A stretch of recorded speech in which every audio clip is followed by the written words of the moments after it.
Hello friends, আবারও একটি সুস্বাদু রেসিপি নিয়ে তোমাদের কাছে শেয়ার করতে চলে আসলাম।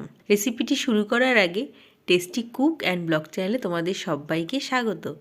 আজকের রেসিপি ভেজিটেবল হাক্কা নুডলস। এই রেসিপিটি নিশ্চয়ই তোমরাও খুবই ভালো বানাতে পারো, তবে আমি কিভাবে বানাই আর কি এমন ইনগ্রিডিয়েন্টস এর মধ্যে অ্যাড করি যার ফলে এর স্বাদ আরও দ্বিগুণ বেড়ে যায়, তাহলে দেখতে থাকো আমার আজকের এই রেসিপিটি। রান্নাটি শুরু করবার আগেই প্রথমেই আমি কয়েকটি সবজি কেটে নিয়েছি। গাজর, বিনস আর কাঁচা লঙ্কা কুচি করে নিয়েছি, আর মটরশুঁটিটা ছাড়িয়ে আলাদা একটি পাত্রে নিয়ে নিয়েছি। এখানে একটি পাত্রে ঠান্ডা জল নিয়ে তাতে নুডলসটা ভিজিয়ে দিলাম।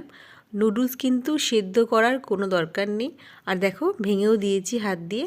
এরপর একটি পাত্র দিয়ে ঢাকা দিয়ে দিলাম। সবজিগুলো ভেজে নেওয়ার জন্য কড়াইতে দিয়ে দিলাম সাদা তেল।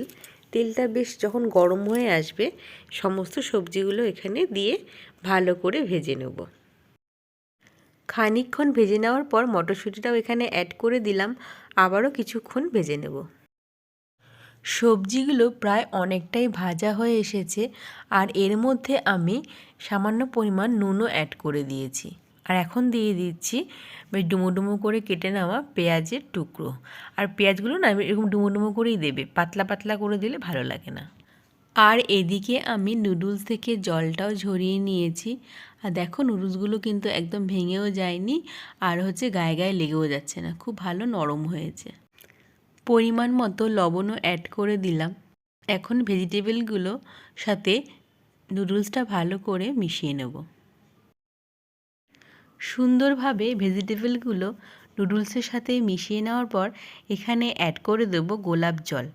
এই ইনগ্রিডিয়েন্টসের কথাই আমি বলছিলাম, যার জন্য কিন্তু ভেজিটেবল হাক্কা নুডলসের স্বাদটা আরও দ্বিগুণ বেড়ে যাবে। তো দেখো একদমই সামান্য একটু দেব। এবার এটাকে ভালো করে মিশিয়ে নিয়ে ঢাকা দিয়ে রেখে দেবো গ্যাসটা বন্ধ করে।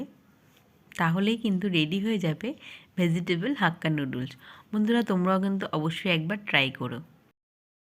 এখানে একটা শসা স্লাইস করে নিয়েছি, আর সাথে টমেটো সসও রয়েছে। তো এখন সবাইকে সার্ভ করে দেবো। আর এই সমস্ত চাইনিজ খাবার না গরম গরমে বেশি ভালো লাগে।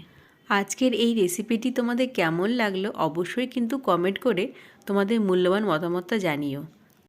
আবারও কোনো নতুন রেসিপি নিয়ে তোমাদের কাছে খুব তাড়াতাড়ি ফিরে আসবো। ততক্ষণ তোমরা ভালো থাকবে, সুস্থ থাকবে, সাবধান থাকবে।